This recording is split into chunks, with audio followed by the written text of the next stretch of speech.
Joining us now is a man who is also undefeated at a school that we used to be known for its basketball. Now it's quickly become, this is a football basketball school. Mm-hmm. Ladies and gentlemen, you can Google him. The only thing that's going to pop up is a very Italian name, and then his record. And guess what it does? It says that this motherfucker wins. Always. Head coach of the Indiana Hoosier football team, Curt Cignetti. Yeah, Coach! Coach, how are you? What's up? How you doing? Hey, listen, last week was chaotic. You were supposed to come to the Thunderdome, 100% on us. Coach got fired, conversation got moved, everything went crazy. Thank you for kind of, dealing with adversity with us and for making an appearance on the program, because we would like to say, since the moment we met you at JMU to what's happening down there, just an hour and a half south of here, congratulations, brother. Love you, Coach. Congratulations, Coach. No. We're only halfway through the race, bro. No. You Congratulations right now. You've done great things. I get it. Hey, it's a pleasure to be on your show. Anything for you. Guy from Holiday Park. Do anything for you. I love that. Pittsburgh guy, West Virginia guy, football guy. Obviously, you get the head coaching gig here at Indiana after the run that you go on at JMU. Obviously, JMU led to one of the greatest game days and greatest shows that we've ever had, and you blessed us with your time. When you get the head coaching job at Indiana, now I know we're only halfway through the race, but people in Indiana have no hope for Indiana football. They haven't. Like, it's a basketball school. How do you come in here this quickly and kind of change mindsets, change cultures? What do you think it is about your programs that you're able to win so quickly? Well, you got to have a blueprint and a plan, and you got to work it every day, and it's a process. And I've been blessed. I grew up around the game. My dad was a coach, Hall of Fame coach, and worked for a lot of great coaches, learned from a lot of people. And, you got to work your plan every day. And it's about setting expectations, standards, accountability, having a process, a blueprint. But, in our particular situation, we walk in there and we got 10 offensive starters in transfer portal, half our defense. Now, they didn't tell me that in the interview, okay? And I made some comments out there publicly that I usually don't do when I take a job. But when I got here, I just detected this gloom around the program, this hopelessness. So, that night, the first night I'm here with basketball game, I said what I said.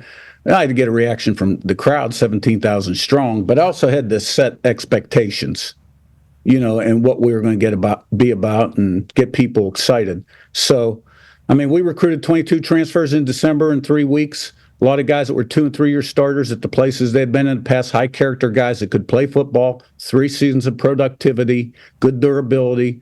And I felt like on the signing day, we'd flipped the roster. We needed a lot of new faces here. Oh. And then I got asked for the 15th time, how am I possibly going to get this done? And, I was tired. And that's when I put my head down and finally just said, look, Google me. Okay? I win. It's one of the greatest. It's one of the greatest lines in the history. And then you go on to do that. And you talk about the gloom around a thing. You need to know, with everything you said and how you handled it coming to Indiana, these people needed it, and these people loved it. The Indiana people, pretty similar to Pittsburgh people, pretty similar to West Virginia people too. Hardworking people, they love ball here. Now, it was a basketball state, obviously. Indiana University basketball with Knight, and then basketball with the Pacers. It was a racing city. But then when Peyton gets out here and they really fall in love with the game, this is a football state. And all the Hoosiers fans were just waiting for a reason almost to be a football fan. Have you felt that? And they are very appreciative of you. I married into a Hoosier family, and boy, they absolutely love the fact that a football team is worth talking about as opposed to just being good, just talking about. And you brought a lot of hope to a lot of people out here, brother. Well, our fan base, without a doubt, is way over the top. Can't contain themselves right now. And we're selling out the stadium now, and they're making T-shirts and towels and all kind of stuff. And it's been pretty, it's been fun. I really couldn't understand why people thought it was so hopeless. I think any P4 program with the proper commitment from the top can be successful. Hire the right guy with a blueprint plan, right people, players and coaches. And I felt like, would be pretty good, but we had to put it on the field. And, I was kind of surprised. First game of the year, we go out and play FIU. We got about a 3-score lead at halftime, right? come out second half, and like half the people had left. I was like, what's this? And I brought it up in my press conference. But every week after that, the stadium, more capacity, more fans, staying till the end. I mean, I really appreciate the support we're getting. We'll have a great crowd on Saturday. Yeah, the text message you sent to everybody is a hilarious move, an aggressive move, but then to back it up and win the game, it's like you got it. Like everything you've said you're going to do, you do. And I think in Indiana, Hoosier people, they're like, this Italian has not lied to us yet. Mm-hmm. Right? We should at least go support this guy, and they will. Mm-hmm. Let's talk about continuing to build out here in Bloomington. D-Bud got a question for you. Yeah, absolutely building a monster, but you mentioned it. You've been around coaching and football your whole life. It's kind of a new generation. I was recruited by kind of a hard-nosed, no-nonsense coach trying to build a football program at a basketball school, Randy Essu at UConn at the time. How has it been recruiting this new generation and kind of re-recruiting your own guys with, the transfer portal and everything that's going on? Yeah, well, the influx of transfers really helped us. We brought a core group of JMU guys with us that had come from a championship program, knew how the program was run. They facilitated the culture change. The other transfers, too, had been from teams that had been in bowl games. The guys that stayed had chips on their shoulders, something to prove. So I saw the culture change in January. And, I'm a little bit old school, in my approach. But good players want to be coached, and they want to be held to high standards. And that's what we have here, a lot of guys that really want to be good. From a recruiting standpoint, obviously, the more you win, the more doors that are going to be open to you. The one thing about the portal is, we're a veteran team when you look at us. I mean, I'm going to have to do this again next year. Yeah. But you still want to sign 15 to 20 guys a year and create the foundation of the house. So nobody in this program right now is satisfied. There's no warm fuzzies. Everybody understands they got to respect the process because, they're all a hero right now. But you don't respect the process and prepare the way you got to be to prepare to be the best you can be on Saturday, you'll be a bum next week. What happens Saturday is going to be next week's news. And they understand that and they get it. They're patting you on the back to soften it a little bit so they can stab you. You said you're old school, and once again, perfect fit for IU because a lot of these Hoosier fans, obviously, Bobby Knight kind of taught them how sports are, and that's what they fell in love with. So I think a lot of Hoosier fans appreciate and can sense how old school you are. Now let's talk a little bit about how you operate. Connor has a question for you. Yeah, Coach, with that old school mentality, what are your practices like? I assume you guys get after it pretty hard, at least a couple days a week, but what is kind of the weekly schedule when it comes to preparation for your games? Yeah. Well, one thing about me is I'm kind of a time management efficiency kind of guy. Like I'll come in the office 2 hours before the coaches to plan the day and organize it so we're efficient. I'm a short practice guy, but we'll get done in an hour and 40 minutes. Well, most people get done in 2:15. Oh. I mean, when we're on that field, it's constant motion, a lot of reps.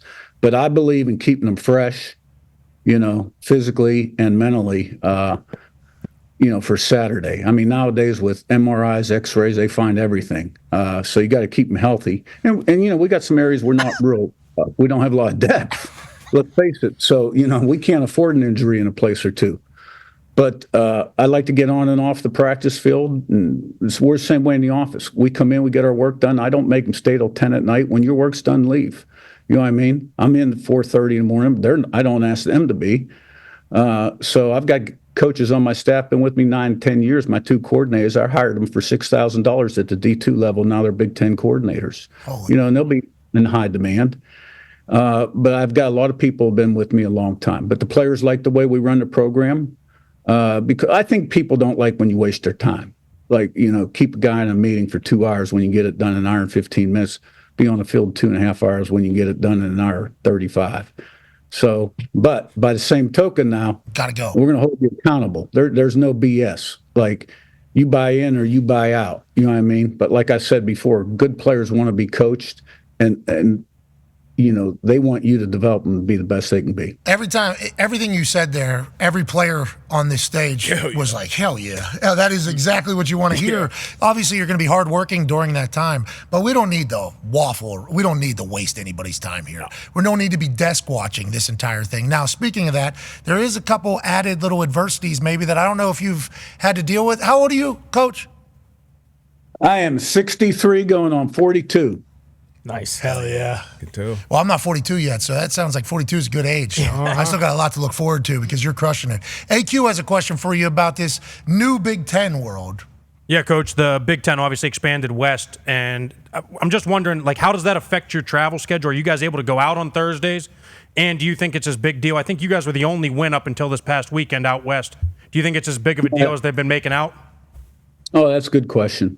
So I got a certain way I do things, right? And I've learned from a lot of people, but like I like to have our Friday walkthrough here and our meetings here, so the guys don't miss class in the morning. And I like to get to the hotel as late as possible.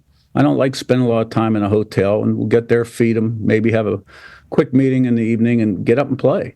So, my weight guy and my director of football ops, they've got all these designs, like go out Thursday, this is what you got to do. Well, I mean, we played out at Weber State, Utah State, some of those other places before. You know what I mean? No. We ain't doing that, guys. We're going to get there as late as possible. Okay, we're going to wake up and we're going to play the game and we're going to come back. That's what we do. We got to the hotel about 8 o'clock at night, right? Ate our meal, went to bed, woke up, played 3:30, kicked their ass, and came home.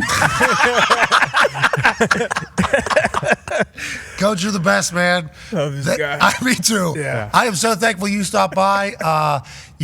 Obviously game day has eyes on Bloomington. And if that was the case, we'd be so incredibly lucky to get a chance to experience Bloomington with you at the helm of a football team that is a true dog in this 12-team playoff hunt in the Big Ten. We appreciate you, Coach. Thanks, man. We got a lot of work to do. Yeah, don't fuck it up, Coach. Saturday, and get you people down here. So yeah, please. I'm tired. I gotta fly to Eugene. I gotta fly to Berkeley. Let's not fuck this up. Let's tell the boys, okay? Bloomington's an hour down south. Let's win. We need to win. I hear you, bro. You're the I best. know you're tired of traveling. I gotta get you out my house too. You gotta see this house I got. But anyway, hey, money goes a long way in Indiana. We got to have 3 great days so we can get her done on Saturday and get you guys down here. All right, I appreciate that, Coach. I can't wait to see you, and would love to see the house too. Head coach at IU down there on that lake, bro. Wow, ladies and gentlemen, are you on the lake? I got a pool, a hot tub, a tennis court, a basketball court, putting green. Putting green. Okay, ladies and gentlemen, head coach at Indiana, Curt Cignetti. Thank you, Coach. Yeah, Coach. He's the greatest, dude. The man. He's the greatest. And their team's real deal. They put teams away. Oh, yeah. Yeah. They will pull away. They are not. Indiana fans are like, what is this? Like, normally it's coming the other way. They're like, nah, foot on throat.